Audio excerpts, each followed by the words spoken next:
Halo, selamat malam teman-teman semuanya, seluruh warga negara Indonesia di Hong Kong dan Makau. Apa kabarnya? Kita bertemu kembali di acara Ngopi Instan, ngobrol pintar, interaktif, dan spontan KJRI Hong Kong. Mudah-mudahan teman-teman yang sedang menyaksikan saat ini selalu dalam keadaan sehat selalu dan tidak kekurangan suatu apa. Hong Kong saat ini sudah masuk musim dingin, teman-teman jangan pastikan untuk selalu jaga kesehatan terus ya teman-teman. Kita malam ini bertemu lagi di kesempatan yang baik ini. Saya Ayu Saptaning Tias, Konsul Muda Pensosbud KJRI Hong Kong, akan menemani teman-teman semua selama 1 jam ke depan di Ngopi Instan episode ini. Nah, tidak lupa saya selalu ingatkan teman-teman untuk pastikan sudah like dan follow Facebook KJRI Hong Kong. Kita juga ada di media sosial lain, kita ada di Twitter, Instagram, dan juga YouTube. Pastikan teman-teman juga sudah follow kita di akun-akun media sosial tersebut untuk mendapatkan informasi terkini dan update yang pastinya berguna untuk teman-teman semua, seluruh warga negara Indonesia di Hong Kong dan Makau. Saya juga mengundang teman-teman untuk berdiskusi bareng dengan kita malam hari ini melalui nomor WA kita di 94001506, sekali lagi di WA 94001506.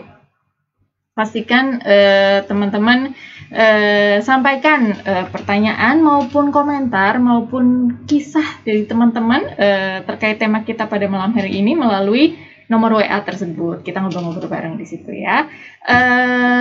Pada malam hari ini saya juga akan mengumumkan pemenang dari 2 orang penanya terpilih dari episode sebelumnya. Ya, selamat kepada yang pertama Ibu Juminah Rowayati dan kedua Ibu Rifa Mahrifatun Maulia. Selamat atas hadiah sebesar 500 Hong Kong dollar persembahan dari Bank BNI. Dan di episode kali ini juga sama, kita akan memilih 2 orang penanya yang beruntung yang menyampaikan pertanyaan melalui WA 94001506 mendapatkan hadiah sebesar 500 Hong Kong dollar persembahan dari Bank BNI. Baik, saya tentunya malam ini tidak sendiri. Malam ini saya sudah ditemani oleh 2 orang narasumber yang cantik-cantik sekali pada malam hari ini. Selamat malam pertama pada Ibu Devi Novianti. Selamat malam Mbak Ayu. Selamat malam teman-teman semua yang menonton di Hong Kong dan di Makau. Ya. Selamat malam juga Ibu Medina Spears. Apa kabar Bu? Baik, selamat malam Mbak Ayu dan selamat malam semua teman-teman di Hong Kong dan di Macau juga. Baik, kita malam hari ini akan membahas mengenai tema perempuan berdaya untuk Indonesia ya Bu ya. Kita kedatangan 2 narasumber yang banyak bergelut di bidang pemberdayaan perempuan. Dari Ibu Devi adalah dari Equal Opportunity Commission Hong Kong, Bu. Sudah banyak sekali kegiatan terkait pemberdayaan perempuan dan juga promosi mengenai kesetaraan ya Bu ya, sangat aktif sekali di Equal Opportunity Commission ini dan juga memang partner kerja yang dekat sekali dengan KJRI. Jadi terima kasih sekali atas waktunya sudah hadir malam hari ini Bu. Terima kasih atas undangannya. Ya, dan juga Ibu Medina Spears ini sudah kedua kalinya Bu hadir di Ngopi Instan. Terima kasih Bu Medina Spears dari Pathfinders dari LSM di Hong Kong yang aktif bergerak di bidang pemberdayaan perempuan juga, termasuk khususnya menangani mengenai ibu dan anak ya Bu ya di Hong Kong ini. Betul. Baik, malam hari ini kita berbicara mengenai perempuan berdaya untuk Indonesia nih Bu. Perempuan yang berdaya, kita akan bicara apa sih yang dimaksud dengan perempuan yang berdaya, kemudian membahas seputar pemberdayaan perempuan itu sendiri dan kenapa sebagian besar dari kita sudah tahu kalau perempuan itu kuat dan tangguh, tapi kenapa masih perlu ada pemberdayaan perempuan gitu ya sampai sekarang. Nah, kita juga di episode kali ini bersamaan dengan menyambut Hari Ibu nanti di 22 Desember 2020 dengan tema dari Hari Ibu juga perempuan berdaya untuk Indonesia maju. Jadi memang topik ini harapannya akan memberi manfaat untuk teman-teman semua yang sedang menyaksikan terkait pemberdayaan perempuan. Nah, kalau dari pandangan Bu Devi dan Bu Medina sendiri nih mengawali diskusi kita, yang dimaksud dengan perempuan yang berdaya itu yang seperti apa itu? Mungkin dari Bu Devi terlebih dulu. Oke. Jadi kalau menurut saya sih semua orang berdaya gitu Betul. ya. Perempuan, laki-laki itu semuanya berdaya. Perbedaannya adalah apa yang kita pergunakan dengan daya itu. Apakah kita dengan ada daya ya udah kita di rumah aja nonton TV gitu kan. Jadi kalau saya kuncinya itu adalah bukannya berdaya, tetapi apakah seseorang itu berkarya. Karena kalau berdaya sifatnya pasif.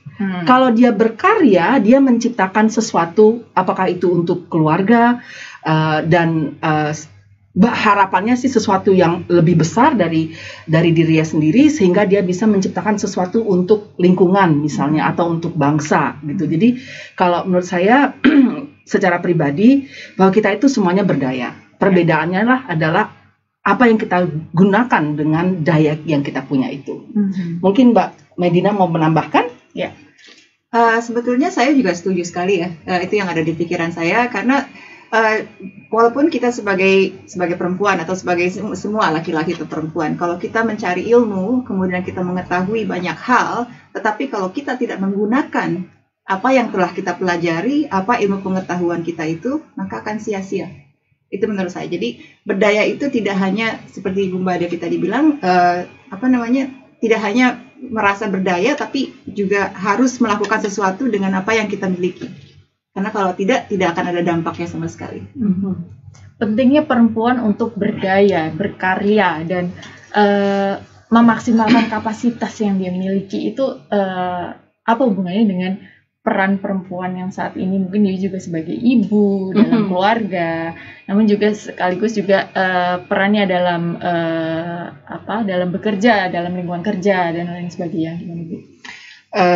Kalau menurut saya begini, jadi kalau zaman dulu ya kita zaman agraria, ya kan? Zaman agraria, ya kan?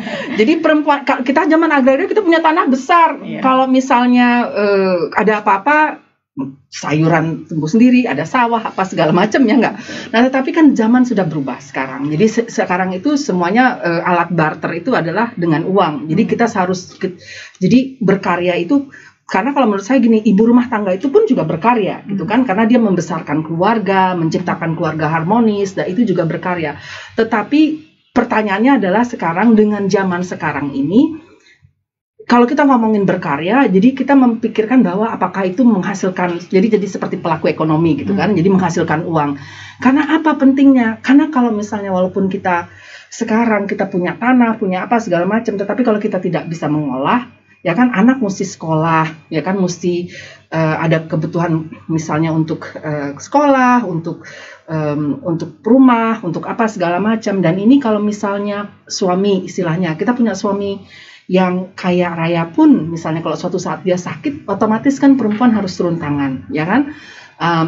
Nah, jadi saya punya teman loh ya, dia suaminya itu developer apartemen, bayangin, jadi omsetnya berapa ratus juta, tetapi karena sekarang karena ekonomi krisis gini, perempuannya juga jadinya berkarya juga gitu, harus turun tangan. Jadi istilahnya adalah satu tuntutan, yang kedua adalah kita sebagai manusia, sebagai perempuan kita juga punya kapasitas gitu loh. Jadi kalau menurut saya hidup ini adalah anugerah, ya kan, kapasitas yang kita punya adalah anugerah. Jadi kalau kita sia-siakan kapasitas itu, intinya adalah ya kok dikasih anugerah kok tidak dipergunakan gitu istilahnya. Jadi ada satu hal adalah tuntutan ekonomi, yang kedua adalah bagaimana kita mengekspresikan anugerah yang kita terima dan kita berikan kepada keluarga dan kepada orang sekitar. Jadi intinya ada dua level lah kalau menurut saya. Mbak Menida gimana?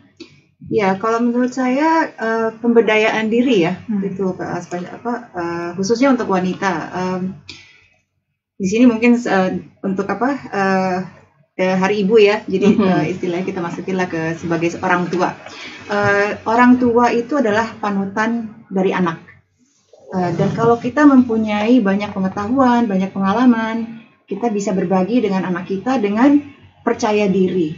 Jadi ini jatuhnya kalau menurut saya lebih ke percaya diri. Karena kalau kita mempunyai banyak dengan percaya diri yang tinggi, dan anak kita pun nanti akan melihat, oh orang tua saya mengajarkan saya A, B, C, D gitu, dengan penuh rasa percaya diri tadi. Jadi nanti juga akan menurun. Jadi dampak pemberdayaan kita sebagai orang tua, sebagai seorang ibu, itu akan sangat besar sekali kepada anak. Bu Medina Ya. dalam hal ini juga sudah menyiapkan Yes. PPT ya Bu ya, Iya. untuk lebih menjelaskan lagi ke teman-teman semua Iya. mengenai apa value-value yang perlu diketahui oleh kita sebagai perempuan gitu ya Bu ya. Betul. Mungkin bisa ke nomor 2 dulu. Ya, ini. Jadi di sini saya ingin sedikit menyentuh ya. Kalau bahasa kerennya, why we do what we do. Kenapa kita melakukan apa yang kita lakukan. Khususnya di sini saya ingin bahas mengenai sebagai seorang perempuan. Kenapa kita bekerja? Kenapa kita ingin berdaya? Dan kalau kita sudah berkeluarga, bagaimana cara menyeimbangkan pekerjaan dan keluarga tersebut? Kemudian mungkin bisa ke slide berikutnya. Nah, ini di sini ini yang saya pegang ya untuk secara pribadi, dibilangnya adalah golden circle atau lingkaran emas, di mana kalau kita mengetahui mengapa kita melakukan apa yang kita lakukan, ini menurut saya ini adalah kuncinya. Jadi mengapa itu adalah tujuan, nilai-nilai yang berharga dan berarti dalam hidup kita. Kemudian setelah kita mengetahui mengapa, kita bisa melihat bagaimana. Ini adalah prosesnya. Apa yang perlu dilakukan untuk mencapai atau meraih tujuan tersebut. Kemudian setelah itu kita melihat apa hasil atau bukti dari tujuan yang kita ingin capai tadi. Di sini, kalau misalnya ke slide, ya, untuk para teman-teman di Hong Kong ya, dan betul saya sendiri juga mungkin kita semua di sini ya. Mengapa kita itu berbeda ya? Cuma mungkin secara mayoritas karena kita sedang membicarakan mengenai komunitas di Hong Kong, kebanyakan dari kita ke Hong Kong itu biasanya mengapanya adalah yang pertama mayoritas mencari yang terbaik untuk anak dan keluarga secara finansial. Kemudian juga menambah pengetahuan dan pengalaman dengan bekerja di luar negeri. Kemudian menabung untuk investasi atau untuk membuka usaha di Indonesia dan lain sebagainya. Tapi di sini yang ingin saya tekankan karena istilahnya pemberdayaan ya. Jadi saya melihat untuk nomor 2, menambah pengetahuan dan pengalaman dengan bekerja di luar negeri. Nah ini tadi yang saya sebutkan juga, sebagai orang tua kita adalah panutan dari anak. Dan di sini kita melihat pengetahuan itu adalah kekuatan. Kemudian pengalaman juga adalah guru yang terbaik. Kalau kita mau belajar dari pengalaman tersebut ya. Boleh saya tambahin nggak? Silakan. Kalau melihat ini ya, terkadang kita ngomongin soal pemberdayaan perempuan. Tetapi kalau misalnya yang terjadi adalah kalau kita punya anak laki-laki atau perempuan ya kan. Nah, pertanyaannya adalah apakah kita memperdayakan anak perempuan kita? Ya kan? Karena masih banyak juga teman-teman, kalau dulu saya dengar, iya saya soalnya di sini bekerja karena saya harus bantu untuk adik sekolah, adik laki-laki harus sekolah, ya kan? Jadi istilahnya justru harus dimulai dari rumah, gitu kan? Nah, karena seperti tadi Medina bilang bahwa orang tua ini adalah panutan anak gitu. Jadi bagaimana kita mentransfer nilai-nilai yang kita miliki kalau kita merasa bahwa oh ya saya waktu dulu saya merasa tidak diberikan peluang untuk maju misalnya sehingga atau untuk sekolah sehingga saya sekarang harus datang ke Hong Kong misalnya untuk bekerja. Jadi intinya adalah bagaimana kita mentransfer ini dan bertanya oke, kalau saya punya anak sekarang anak perempuan bagaimana supaya anak saya ini tidak mengulangi nasib saya mendapatkan yang lebih baik lagi. Kalau menurut saya seperti itu menggemakan, benar nggak sih menggemakan? Menggemakan bahwa kesempatan baik perempuan maupun laki-laki itu sama gitu ya. Ya, intinya harusnya diberikan sama karena kan kita hidup itu kan sama, maksudnya ya kita bisa juga sakit, yang laki-laki juga sakit, ya kan? Dan kita harus kalau hidup bersama berarti kan kalau kita 2 orang berkontribusi, ya kan kita bisa menciptakan hidup yang lebih besar lagi. Gitu intinya lah. Ya. Betul. Sepakat. Setuju.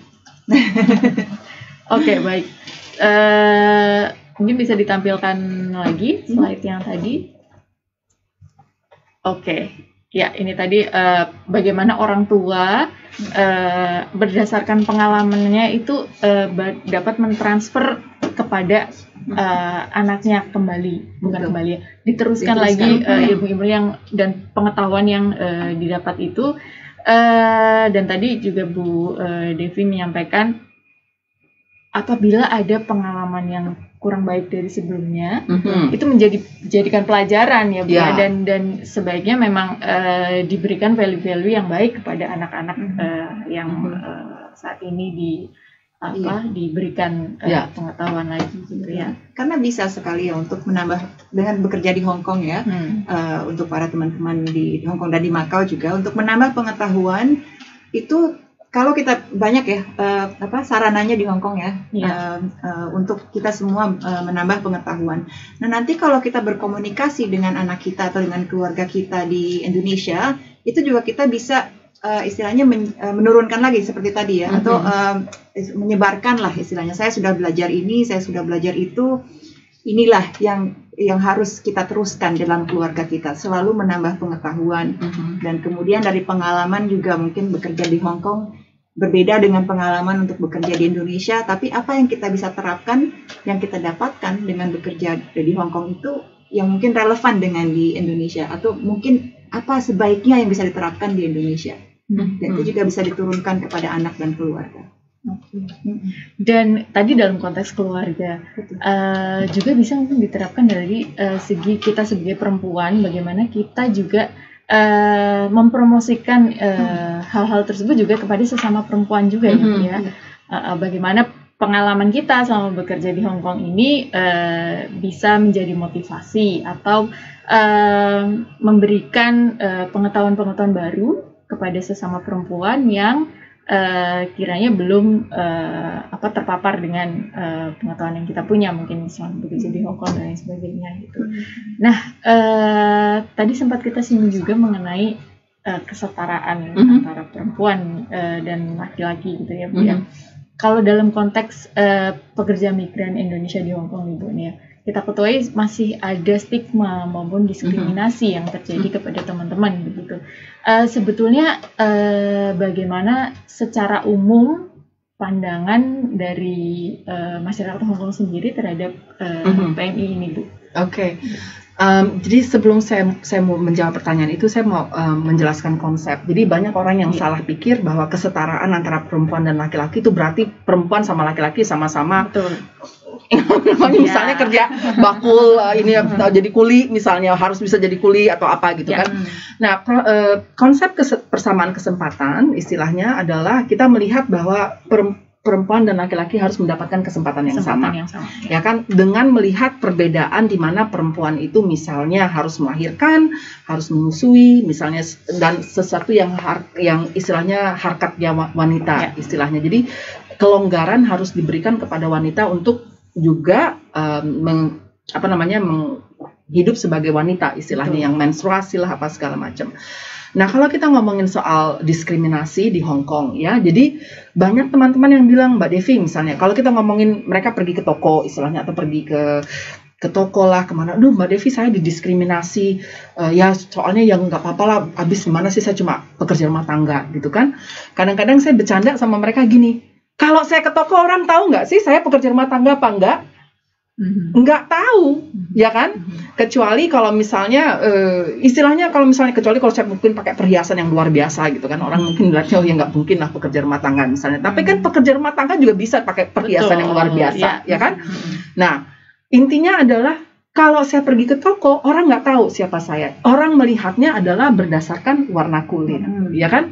Nah, misalnya kalau orang lihatnya warna kulit ini adalah kita ada hukumnya sebenarnya, diskriminasi ras yang melarang diskriminasi berdasarkan warna kulit. Jadi jangan cepat-cepat menyimpulkan bahwa oh ya saya didiskriminasi soalnya karena saya pekerja rumah tangga, ya kan? Mungkin bukan karena pekerja rumah tangga, karena warna kulit, karena seseorang itu berasumsi seseorang yang berwarna coklat, kulit coklat adalah pekerja rumah tangga, dan oleh karena itu misalnya dipikir nggak punya duit, dipikir apalah misalnya. Jadi dilakukan secara berbeda. Nah, itu sebenarnya merupakan pelanggaran hukum. Nah, jadi kalau kita ngomongin soal akses ke fasilitas servis dan segala macam, nah itu adalah kemungkinan adalah diskriminasi ras. Tetapi kalau misalnya intinya pekerjaan, ya sayangnya di Hong Kong kita tidak ada hukum undang-undang mengenai diskriminasi status. Jadi kita harus melihat dari segi apakah ini tentang perempuan, misalnya kalau seseorang yang lagi pekerja rumah tangga lagi hamil diputus kontrak, nah ini berarti suatu pelanggaran hukum karena di Hong Kong ada hukumnya. Atau pekerja perempuan lagi hamil mau ngelamar terus tidak diterima karena ini sebenarnya tidak diperbolehkan. Di Hong Kong ini wanita hamil itu tidak boleh ditolak lamaran pekerjaannya hanya karena dia hamil. Atau seseorang yang misalnya dia yang sudah menikah, kalau di Indonesia kan biasanya ditanyain tuh sudah menikah. Ya. Saya selalu beda tuh ya. Saya selalu kalau misalnya balik lagi kita ngomongin pemberdayaan perempuan ya kan, tetapi kalau misalnya orang yang sudah menikah tidak bisa melamar pekerja gimana dong jadinya, ya kan?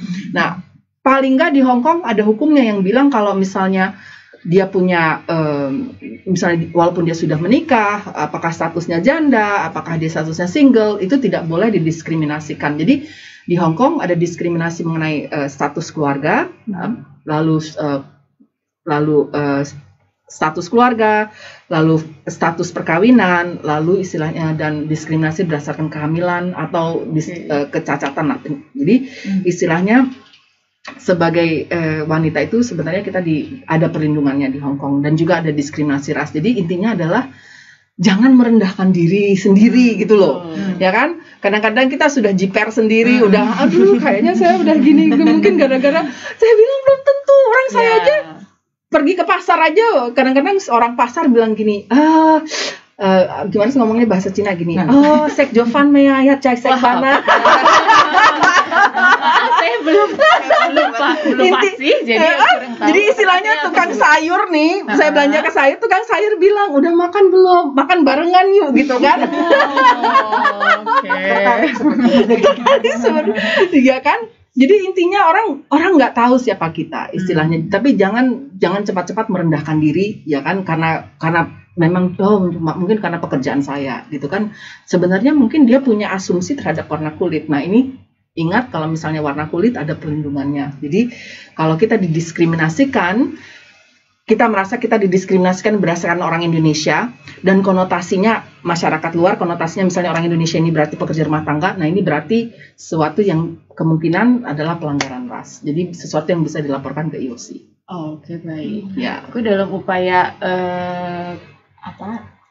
untuk share pengetahuan itu tadi Bu ke teman-teman juga, apa saja nih Bu yang sudah kita jalankan ya untuk terus membangun awareness itu ya pada teman-teman. Jadi kalau kita biasanya dulu kita rajin lah ya, kita bikin workshop, kita bikin workshop design thinking karena kita mau supaya pekerja rumah tangga kita, pekerja migran kita bisa mencari solusi atas permasalahan sendiri gitu ya. Tapi sekarang karena COVID begini agak sulit, jadi kita bikin sosialisasi berdasarkan ya itulah seperti kayak Facebook Live, dan dengan Pathfinder sebenarnya kita bikin acara yang pertama adalah kita mencoba untuk mensosialisasikan adalah domestic work is work, itu yang pertama. Jadi bukan hanya bukan mungkin di Hong Kong zaman dulu ya kita ada istilahnya amoy kayak little sister gitu kan ya, orang tinggal sama kita terus kita nggak gaji apa segala macam, dianggap bahwa kebaikan hati. Tetapi sekarang konsepnya adalah domestic work is work. Nah ini sesuatu yang kita mau yang di dalamnya melekat hak dan kewajiban. Ada hak dan kewajibannya, dan juga dengan campaign itu kita juga mau mengasih tahu kepada orang bahwa it's equality for all, karena di Hong Kong ini hukum ini kan melindungi untuk semua, ya kan, termasuk pekerja rumah tangga dan pekerja migran secara keseluruhan lah istilahnya PMI kita. Mbak Medina mau tambahkan? Kalau dari saya mungkin bagaimana cara kita melihat diri kita sendiri ya. Seperti tadi pekerjaan ya pekerjaan gitu lah. Tapi bukan berarti pekerjaan kita tidak sebaik dengan pekerjaan yang dimiliki oleh orang lain gitu kan. Jadi itu juga menyangkut rasa percaya diri ya. Maksudnya kadang-kadang mungkin tadi kata Mbak Devi sendiri belum apa-apa udah jiper gitu. Jadi mungkin karena kita merasa tidak percaya diri gitu loh. Tapi kalau kita membawa diri kita dengan rasa percaya diri, saya juga yakin ya orang-orang tidak akan terlalu melihat berbeda. Karena itu datang dari pikiran kita sendiri gitu. mungkin gampang diucapkan ya Bu ya. Betul. Kita harus percaya diri. Tapi sebetulnya untuk Gimana caranya? kepercayaan diri itu apa sih yang harus diubah di mindset kita gitu untuk kita value kita itu tidak lebih rendah dari yang lain gitu. Gimana Ibu? Kalau menurut saya gini, tergantung kita melihat kenapa kita di sini. Balik lagi seperti itu, ya kan? Banyak orang yang datang ke sini sebagai PMI akhirnya jadi pengusaha. Ada satu teman yang misalnya jadi istilahnya jadi malah jadi researcher, dapat master degree misalnya, ya kan, di Germany, di Nanuriati. Perbedaannya adalah waktu datang ke sini itu ya melihat ini apakah sebagai batu loncatan, apakah sebagai ya udahlah saya terima nasib, ya kan?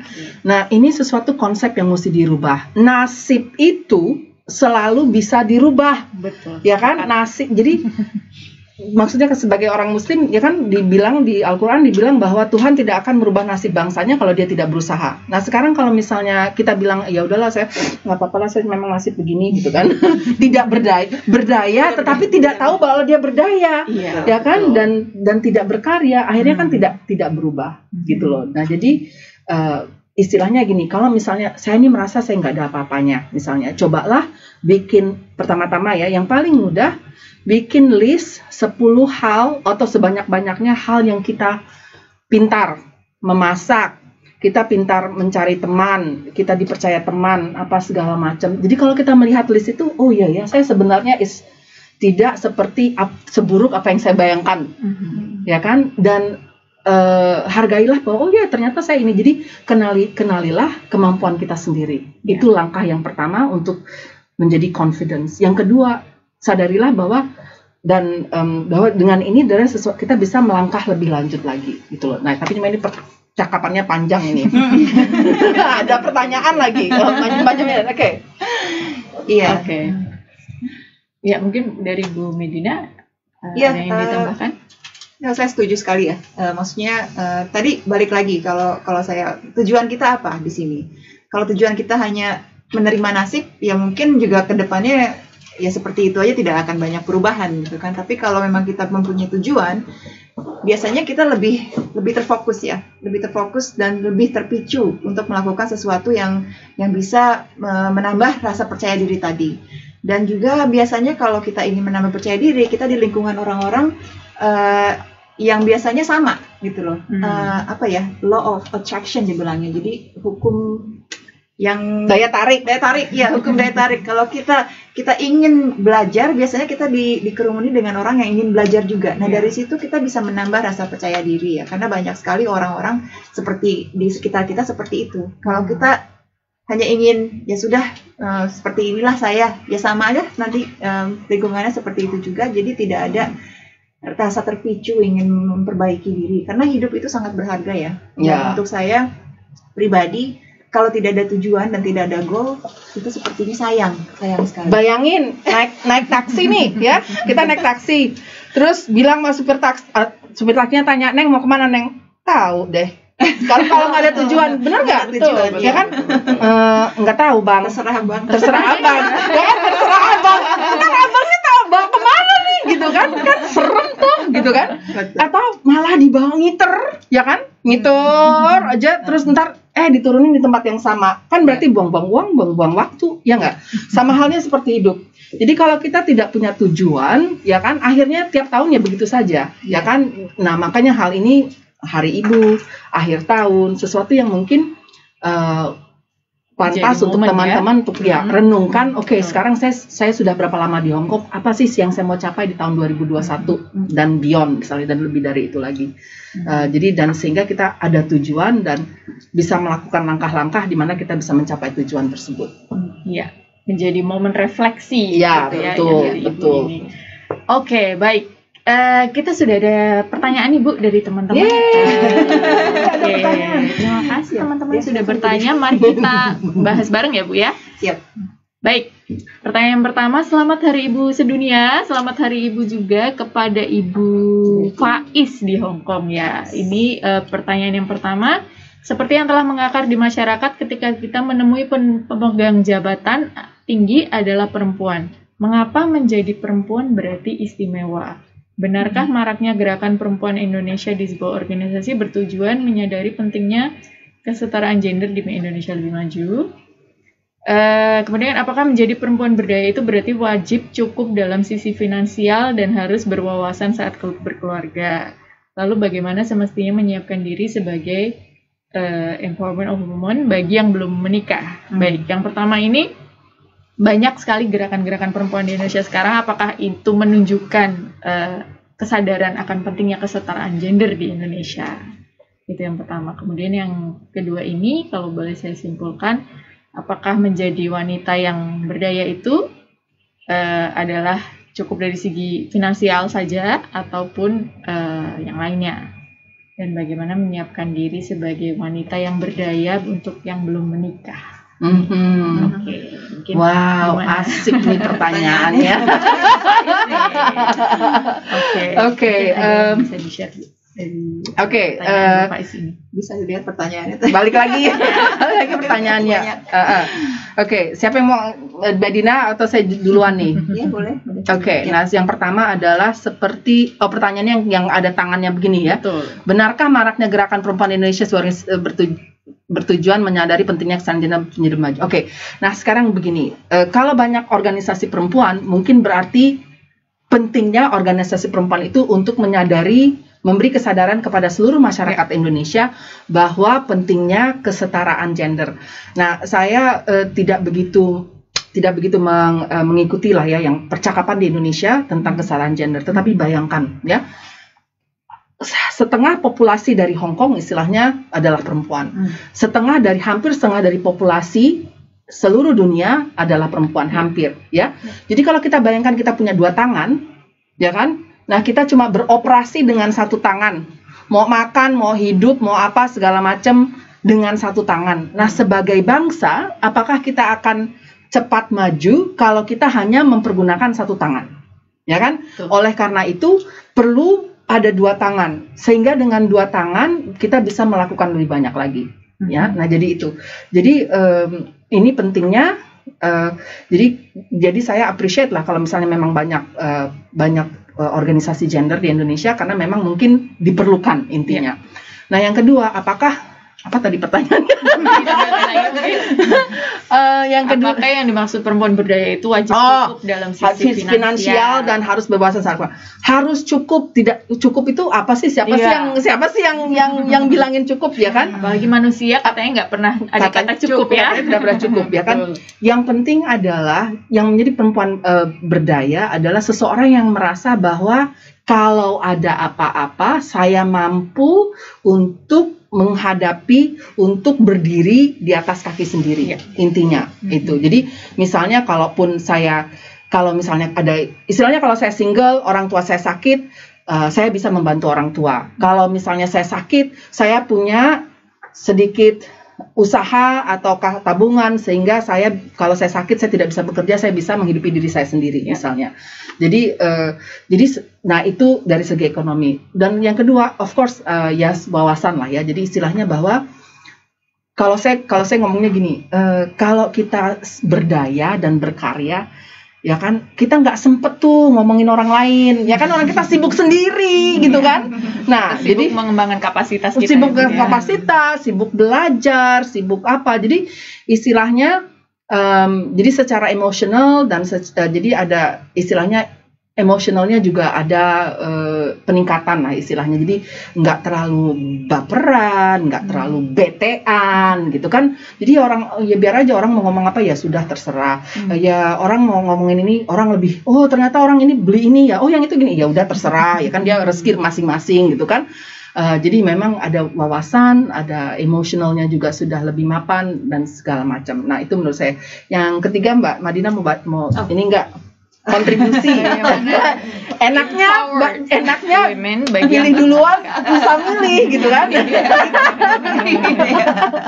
Oke, apakah perempuan berdaya itu hanya untuk perempuan yang sudah menikah? Bagaimana dengan yang belum gitu? Oh iya, perempuan kan semua perempuan ya.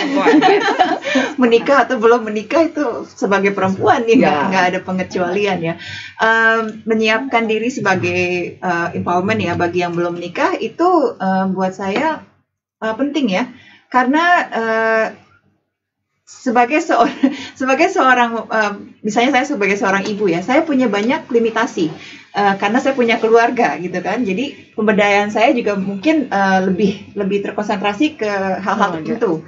Cuma kalau kita masih single nih, waktu saya masih single, wah saya bisa lari ke sana, bisa lari ke sini, nggak ada limitasi waktu. Nah ini salah satu keuntungan yang dimiliki oleh mereka yang belum menikah gitu kan. Jadi tidak ada keterikatan kewajiban untuk dengan keluarga, atau jam 5 udah harus masuk ke rumah, masuk memasak gitu kan, jemput anak dan sebagainya. Jadi sebetulnya kalau kita sebelum menikah sudah terlatih dengan memberdayakan diri, itu juga nanti turun lagi ya ke anak ya, itu juga bisa menjadi panutan sebagai orang tua, sebagai seorang ibu. Dan lagi pula kalau menurut saya balik lagi adalah begini, kita ini hidup anugerah, ya kan? Nah jadi walaupun kita belum menikah, kita harus lihat kita tuh sebenarnya hidupnya mau seperti apa, ya kan? Tujuan itu seperti apa, gitu. Jadi ada tujuan jangka menengah, tujuan jangka panjang, dan kita bisa secara sehari-hari, oke, saya tujuannya ke sini, oke, jadi langkah apa yang saya bisa ambil, ya kan? Pada saat saya masih bisa berlari ke sana kemari, gitu kan? Karena nanti pada suatu saat ya kita nggak terbatas waktunya. Baik. Oke, kita ke pertanyaan selanjutnya. Sudah kita terima lagi pertanyaan dari teman-teman. Baik, selamat malam. Mau tanya bagaimana cara mengubah cara pikir kita, mindset kita untuk lebih berani melakukan sesuatu tanpa rasa takut atau pasrah. Dari Ibu Septiningsih di sini. Baik. Oke, tadi kita sempat bahas sedikit. Oke, kita gimana agar tidak menyerah terhadap rasa takut dan rasa pasrah. Karena selain dari kita sendiri, mungkin rasa takut dan pasrah itu juga bisa hasil dari lingkungan juga, ya, dan juga bagaimana value dari lingkungan kita sebelumnya atau bahkan dari orang tua mungkin sebetulnya. Bagaimana untuk melawan rasa-rasa itu, Bu? Kira-kira apa yang bisa di-share ke teman-teman? Aku duluan, kamu dulu, kamu lagi. Bu Medina dulu sekarang kali ya. Boleh. Biasanya kalau untuk rasa takut itu ya, itu adalah hal-hal yang memberhentikan kita untuk kita maju ke depan. Sebelum bisa maju ke depan, ini justru penting untuk mengenali apa sih yang membuat kita takut. Itu juga bisa ditulis. Biasanya kalau untuk saya praktek itu untuk menulis apa sih sebetulnya, nanti kita bisa melihat. Nah dari situ setiap rasa takut atau rasa tadi pasrah ya, itu kenapa gitu, nanti dilihat lagi dan bisa dilihat, oke, kalau saya merasa takut karena misalnya takut dilihat orang atau tidak disukai banyak orang gitu ya, tapi nanti dampaknya apa kalau misalnya saya melakukan ini, jadi hasilnya apa, bisa ketahuan gitu loh. Kalau memang ini yang membuat saya merasa takut, nanti rencananya seperti ini, plannya adalah seperti ini untuk membuat saya maju ke depan lagi. Jadi mengenali rasa takut itu sebetulnya bagus untuk maju ke depan ya, untuk merubah mindset. Karena kalau kita tidak mengenali hal-hal yang membuat kita berhenti untuk maju ke depan itu, ya nanti maju ke depannya malah ceroboh gitu kan. Jadi kayak sembarangan gitu, tidak dipikirkan. Seperti itu. Menambahkan yang Mbak Medina ngomongin ya, jadi perasaan itu ada dua hal ya. Jadi satu adalah sebuah awareness, ya kan. Jadi kita bilang bahwa aku rasanya nggak enak nih, ya kan. Kayaknya kok ada perasaan nggak enak. Mendingan telepon ibu deh, gitu kan misalnya, ya kan. Nah itu sesuatu yang awareness. Jadi tidak ada penghakiman, tidak ada positif negatif di sana. Jadi sifatnya netral, ya kan. Nah tetapi ada perasaan yang aduh kalau aku keluar nanti aku diginiin, berarti itu tidak netral, dan itu berarti yang kita sebut yang fear tadi ya, jadi perasaan takut. Nah seperti Mbak Medina bilang, saya bisa tulis, ya kan, atau ketika perasaan takut itu kita tanya, oke, ini sebenarnya perasaan takut ini perasaan takut saya sendiri atau perasaan takut yang saya terima dari orang-orang lain, atau yang saya ada di alam bawah sadar lah, atau itu jadi ya yang orang-orang punya yang saya tangkap, ya kan. Coba saya tanya, waktu orang-orang pada beli toilet paper nih, kita ada yang ketakutan nggak kebagian toilet paper, ya kan? Tapi kalau kita tanya sendiri, apa benar Hong Kong bakalan nggak ada toilet paper? Pasti jawabannya enggak lah, pasti ada toilet paper. Cuma karena kita collective consciousness, Ya kan bilangnya, oh bakalan nggak ada toilet paper, akhirnya kita beli toilet paper. Nah makanya jadi kalau suatu teman punya suatu tujuan, kalau mau ngomong, ya kan, pilihlah teman, ya kan. Jadi teman itu bukan hanya karena kita sering-sering ngobrol di Victoria, berarti dia bisa, kita boleh share sama dia, belum tentu dia mengerti mimpi kita atau tujuan kita. Malah nanti, jangan kayak gitu loh, nanti gini-gini, malah jadinya akhirnya takut. Makanya satu, seperti Mbak Menida bilang, tulislah atau tanya, ini benar-benar perasaan takut kita atau sebenarnya takut atau awareness. Kedua, kalau memang ini takut, emang benar ada dasarnya atau sebenarnya cuma karena kita nonton TV, film, atau bahan pikiran, ya kan, akhirnya jadi terpengaruh. So, that's it. Kalau boleh saya tambahkan sedikit ya, mengenai itu rasa takut tadi. Kalau kita mengenali rasa takutnya adalah dari kita sendiri, itu sebetulnya bagus. Karena hanya kita yang bisa merubah diri kita. Dan kalau faktornya dari luar, itu mungkin agak sulit ya. Tapi sebetulnya kalau datang dari kita sendiri, kayaknya nanti takut, kayaknya begini. Kalau kita mengenali, ya kita yang bisa kontrol diri kita sendiri, tapi kita tidak bisa mengkontrol dari faktor dari luar. Ya, jadi intinya adalah merubah diri sendiri sebenarnya lebih mudah. Lebih mudah, betul. Lebih mudah, ya. Apabila memang sudah disadari bahwa perasaan takut atau pasrah itu memang berasal dari kita sendiri, justru itu yang perlu dikenali dan juga dipahami oleh teman-teman bahwa kita sendiri yang bisa merubah itu. Betul. Ya. Walaupun itu bukan dari dalam, walaupun itu dari luar, ya kan? Nah, ini sebenarnya gini, Tuhan itu amat sangat luar biasa. Bagian dari otak kita tujuannya adalah memecahkan masalah, ya kan? Makanya kita kalau ke sekolah belajar matematika, kalau kita lagi sekolah kan, wah jawabnya gampang gini kan. Terus udah gitu saya merasa nih, kalau saya nggak ngerti di mana. Suatu saat waktu saya habis melahirkan kan nggak kerja, ngitung uang belanja tuh susah banget, ya kan? Soalnya otaknya nggak dipakai gitu kan, nggak sering dipakai. Jadi itu berapa ya? 750 tambah sekian susah banget ya kan? Nah, jadi intinya adalah kalau kita menghadapi masalah, nggak usah merasa stuck. Aduh, saya nggak bisa berubah. Bertanyalah, ya kan? Bertanyalah kepada Tuhan, ya kan? Kalau dalam berdoa, bertanyalah juga kepada diri sendiri. Kadang-kadang kan kita bisa, ini macet gimana caranya ya? Lewat jalan mana? Sama, prinsipnya adalah sama. Karena ketika kita melontarkan pertanyaan tersebut, bagian dari otak kita itu akan dan istilahnya memberikan inspirasi. Jadi sebenarnya kita tidak perlu stuck. Jadi kalau kita bisa misalnya, saya takut ini ya, soalnya saya takutnya ini begini. Kan kita kenali rasa takut, ya kan? Seperti Mbak Bina bilang, betul, amat sangat betul.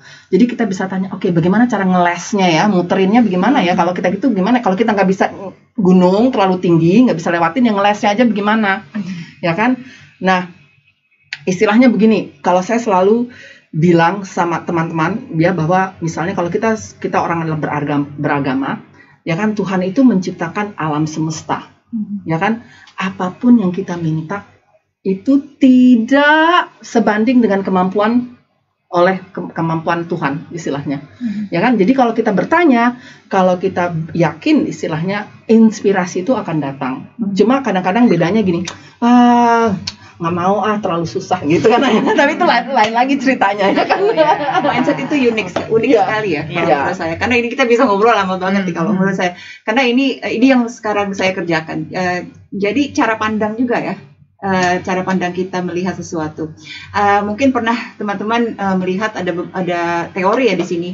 Kalau ada satu gelas, ada air setengah. Itu bagaimana cara kita memandang gelas tersebut? Setengah penuh atau setengah kosong. Nah, jadi cara pandang kita tuh seperti apa?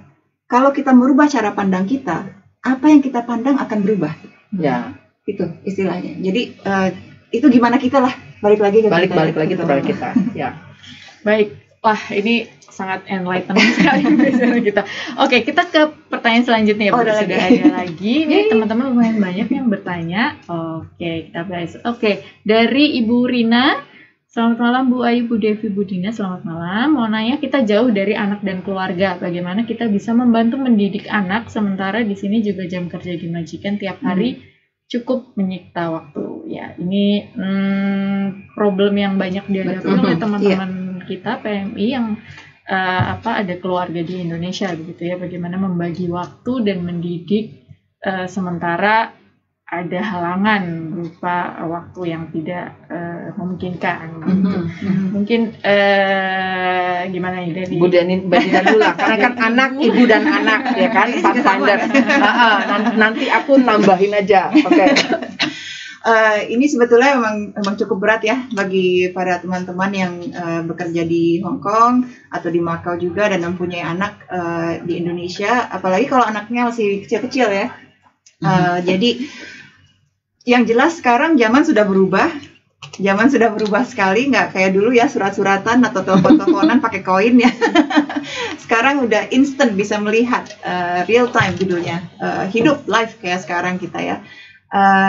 Di mana ini sarana yang sangat harus dipergunakan pada saat kita jauh dari anak dan keluarga. Kalau untuk mendidik ya, mungkin sebelum kita berangkat ke Hong Kong, itu seharusnya sudah disetujui dengan keluarga. Bagaimana cara nanti kita berkomunikasi. Nah, dan cara berkomunikasi ini juga mungkin tidak hanya sekedar oh apa kabar, hari ini bagaimana. Cuma nanti mungkin dengan anak kalau mereka sudah bisa mengekspresikan diri mereka, itu kita bisa bertanya juga lebih jauh. Apakah ada masalah di sekolah, bagaimana. Pertanyaannya lebih mendetail dan lebih mendalam. Nggak cuma apa kabar aja atau kamu perlu apa, tapi lebih ke coba ngomong sama saya hari ini bagaimana di sekolah atau sebagaimana hari minggu kamu. Kalau mungkin tidak bisa setiap hari ya, mungkin saya juga mengerti ada beberapa yang tidak bisa berkomunikasi setiap hari. Mungkin hari Minggu atau hari Sabtu bisa berkomunikasi. Yang jelas kita harus bisa juga selain berkomunikasi dengan anak itu sendiri, kita berkomunikasi dengan siapa yang menjaga anak kita. Apakah dengan suami, apakah dengan ibu, dengan tante, dengan saudara. Kita harus bisa memonitor perkembangan dari sekolah mereka atau pendidikan mereka atau perkembangan mereka kalau anak masih kecil. Oke, nah nambahin aja sama Mbak Bendina. Jadi kalau misalnya kita meninggalkan anak di rumah, intinya yang saya sarankan adalah bahwa satu, pilihlah misalnya kita ada suami, ada orang tua yang pilih yang menjaga, sinergikan nilai-nilai apa yang kita mau tanamkan ke anak kita. Misalnya kalau kita mau, oh Bu, saya maunya anak saya ini misalnya dia dibolehkan untuk misalnya saya maunya dia ada keahlian fisik, misalnya kayak keahlian seni, misalnya ada kegiatan olahraganya, ada misalnya kegiatan keagamaannya misalnya. Nah, sampaikan nilai-nilai itu kepada orang yang menjaga dan pastikan bahwa orang-orang tersebut itu mengikuti apa yang kita mau. Jadi istilahnya dari awal sudah terkondisi dan jadi tidak ada gap. Persoalannya adalah kalau misalnya kita tidak mensinergikan itu, balik ke rumah terus kita bilang, oh kenapa nggak pergi ke musola misalnya, oh kenapa nggak pergi ke gereja, oh kenapa nggak ikut olahraga gini-gini, akhirnya menjadikan kelas. Tetapi kalau misalnya rutinitas itu terjaga, terbentuk walaupun kita tidak ada, ya kan, jadi tidak menimbulkan clash ketika kita balik ke Indonesia. Yang kedua adalah istilahnya begini, ya anak itu kan kita misalnya apakah kita seperti Mbak Bina bilang, apakah itu telepon, tanya ini bagaimana, apa segala macam. Jadi penting juga kita untuk istilahnya memperlihatkan kepada anak kita bahwa kadang-kadang kita merasa, saya nggak ngerti ya, tapi maksudnya gini, kadang-kadang kita merasa malu untuk men-share misalnya kesulitan kita. Ya padahal sebenarnya kalau menurut saya anak itu juga harus dibawa gitu. Oke, ini loh sebenarnya nih saya punya tantangannya ini, tapi saya melakukan. Jadi istilahnya anak itu pun mengerti bahwa kita ini sebenarnya berkorban intinya untuk mereka gitu. Jadi dan yang ketiga yaitu milestone-nya, misalnya lulus SMA, lulus apa, dan misalnya harusnya kalau umur sekian harusnya udah melakukan hal ini apa segala macam. Jadi ini sesuatu yang dikomunikasikan. Jadi jangan merasa bahwa oh ya saya itu harus mendidik dari sini, ya kan susah gitu. Jadi memang harus ada partner yang benar-benar mau dan mengerti visi kita sebagai orang tua dalam mendidik anak kita. Tadi terkait dengan pemberdayaan diri juga ya. Pemberdayaan diri juga. Kalau misalnya kita sudah memberdayakan diri, kemudian kita pengetahuan tadi adalah kekuatan, kita bisa berbicara atau berdiskusi mengenai apa yang telah kita dapat, apa ilmu yang sudah kita dapat. Jadi mereka juga bisa, anak-anak ya di sini, mereka juga bisa melihat oh ibu saya tidak hanya bekerja, tapi ibu saya pun mengecam pendidikan di sana. Ini menjadi apa? Motivasi dan pemicu untuk mereka. Bagaimana saya bisa sebaik ibu saya? Atau lebih baik lagi. Begitu. Tadi juga poin penting juga yang disampaikan Bu Devi, kita jangan takut untuk men-share kesulitan kita ya Bu. Karena jangan, kalau saya bilang jangan selalu berusaha untuk berupaya sempurna gitu ya di depan anak-anak, karena anak-anak juga perlu tahu bahwa hidup juga ada tantangannya juga. Ada tantangannya gitu juga. Dan kita bisa pergunakan itu sebenarnya untuk mendidik, memberitahu lah, saya punya tantangan ini, tetapi saya berhasil untuk mengatasinya. Istilahnya gitu, sebagai kesempatan pendidikan. Sebenarnya dua-dua berkorban ya, untuk waktu dan tidak bertemu. Itu tidak cuma dari sang ibu saja ya, dari anak pun mereka berkorban untuk kebaikan nanti gitu. Dan komunikasi itu menjadi jalan untuk saling berbagi dan saling memecahkan masalah dan mencari solusi ya. Dan harus dijaga gitu. Jadi jangan menelpon kalau kok PR-nya malah dibikin ini kok nilainya turun gitu kan. Tetapi sesuatu yang dijaga. Jadi misalnya apakah dibilangin oke, seminggu sekali tiap hari Minggu jam sekian kita ngobrol yuk gitu, apakah sambil makan atau apa gitu kan. Jadi sesuatu yang sifatnya natural tetapi iya loh gitu, misalnya sambil makan siang atau apa gitu kan. Jadi tetap ada komunikasi yang netral istilahnya. Kalau memang terbatas waktunya mungkin juga harus dipikirkan ya. Jangan dibuang-buang saat untuk berkomunikasi itu. Dan kalaupun waktunya banyak, kalau misalnya kita lagi bad mood lah istilahnya, kalau bisa ya waktunya tidak terbatas, kita bisa mungkin pilih nanti saya telepon lagi deh gitu. Jadi nggak dibuang-buang lagi waktu untuk bersama dan komunikasi tadi. Jadi komunikasinya juga yang berkualitas gitu ya. Baik. Oke, baik, kita ke pertanyaan selanjutnya. Terima kasih nih teman-teman ngobrol bareng dengan kita banyak. Baik, selamat malam dari Ibu Sundari. Pertanyaannya, apa yang harus dilakukan perempuan agar setara dengan laki-laki dan bagaimana membangun kesadaran bahwa perempuan juga bisa melakukan kegiatan selain menjadi ibu rumah tangga? Oke, kalau saya bilangnya adalah begini, jadilah inspirasi buat perempuan yang lain. Ya kan? Jadi kalau misalnya kita perlihatkan bahwa kita sebenarnya bisa berkarya, kita bisa melakukan hal-hal yang lebih besar lagi, yang melebihi social measurement lah istilahnya. Jadi kita juga bisa memperlihatkan kepada orang lain bahwa kita juga bisa. Nah, cuma persoalannya begini, istilahnya nih ya, kita nih ada kodok nih, ya kan, kodok di akuarium. Saya banyak cerita kodok di akuarium, ya kan. Nah, kalau misalnya kan kodoknya loncat kan, cing cing cing cing cing cing, yang satu loncat, yang lainnya jangan loncat gitu kan. Karena kita merasa bahwa akuarium ini udah oke gitu kan. Loncat gitu kan. Nanti bahaya. Akhirnya kita ya udah diam aja di situ. Tapi sekalinya kita meloncat gitu kan. Ya kan, orang lain kita bisa bilang, oh iya loh, ternyata ini begini, gini, ya kan. Jadi kita bisa share, jadi menjadikan inspirasi kepada orang lain. Yang harus kita perhatikan adalah bahwa kita sendiri tuh harus confident, percaya diri, dan tidak gampang putus asa istilahnya. Nah, balik lagi ini adalah kita bukannya kita harus sama-sama sama laki-laki, kita harus gini.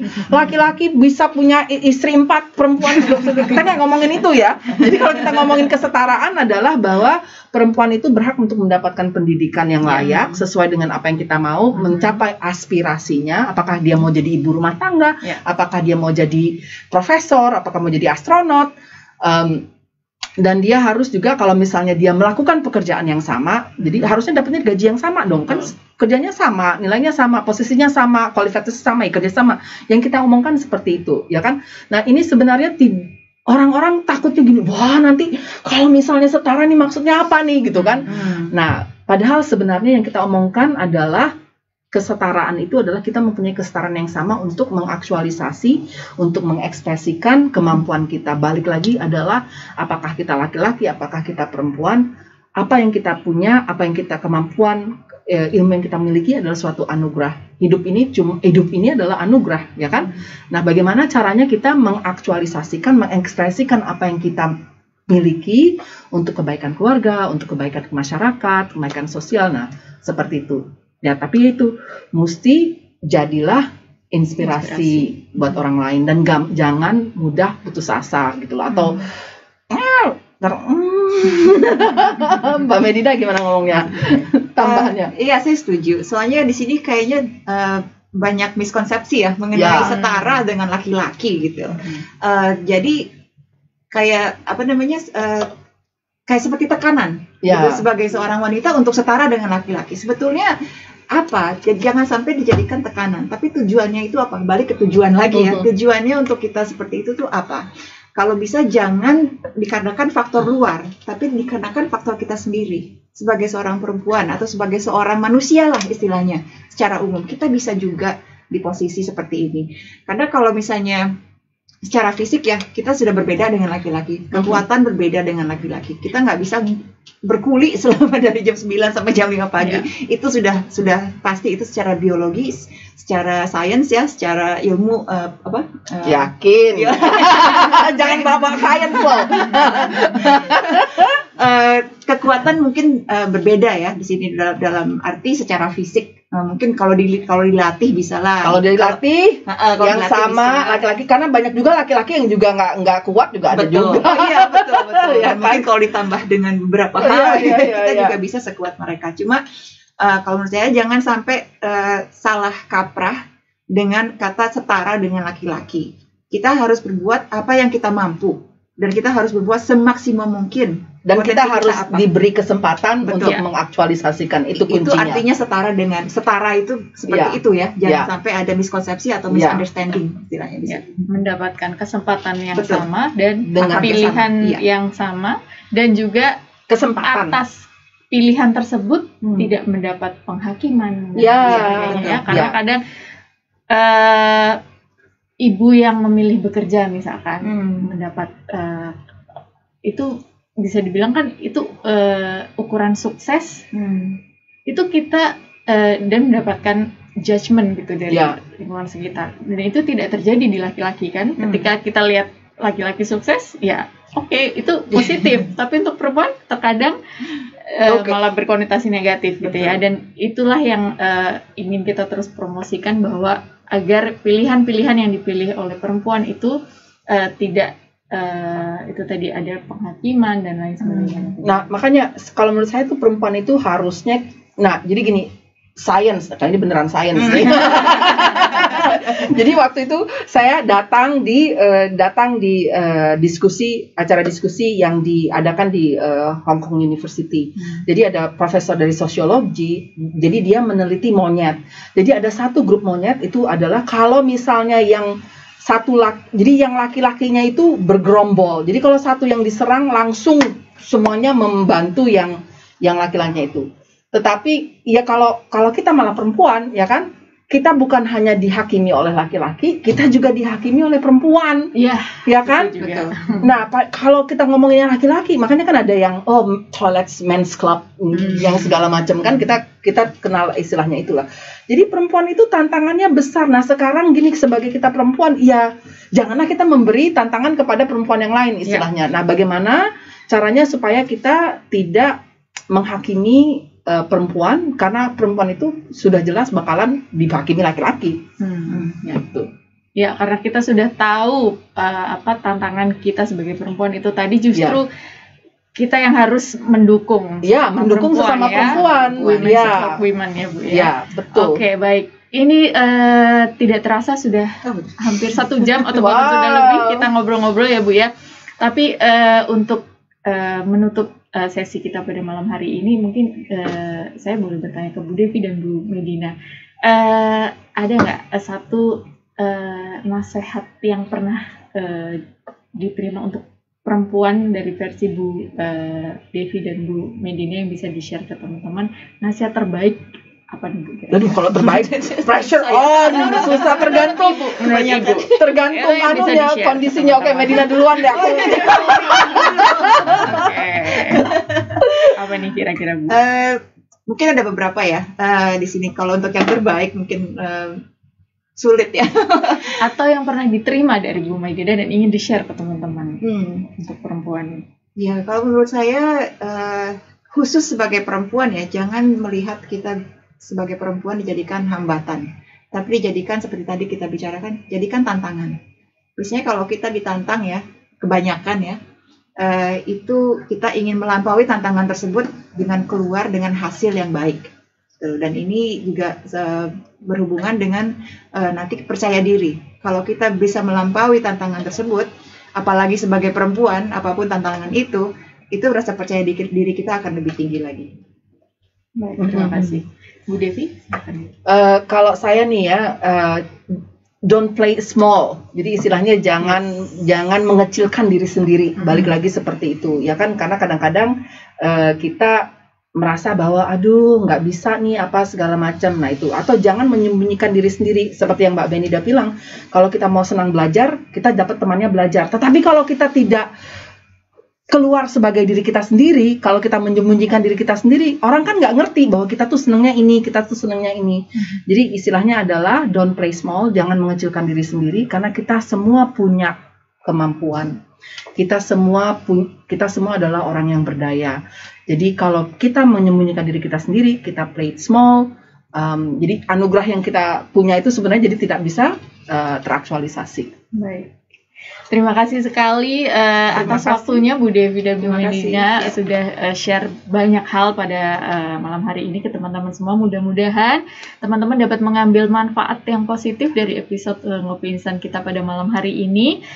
Sekali lagi kita episode kali ini ingin merayakan kita sebagai perempuan, merayakan Hari Ibu sebentar lagi di 22 Desember nanti. Baik, demikianlah teman-teman Ngopi Instan kita pada episode pada malam hari ini. Kita pastinya akan bertemu kembali di episode Ngopi Instan berikutnya dengan tema-tema lain yang pastinya jauh lebih menarik lagi. Dan saya juga ingatkan ke teman-teman yang ketinggalan untuk menyaksikan episode Instan secara live streaming. Jangan khawatir karena bisa ditonton lagi episode Ngopi Instan kali ini, baik kali ini maupun episode Ngopi Instan yang sebelum-sebelumnya. Jadi pastikan teman-teman nonton selalu Ngopi Instan KJRI Hong Kong. Baik, selamat malam teman-teman semua. Kita bertemu lagi di lain kesempatan. Sampai jumpa.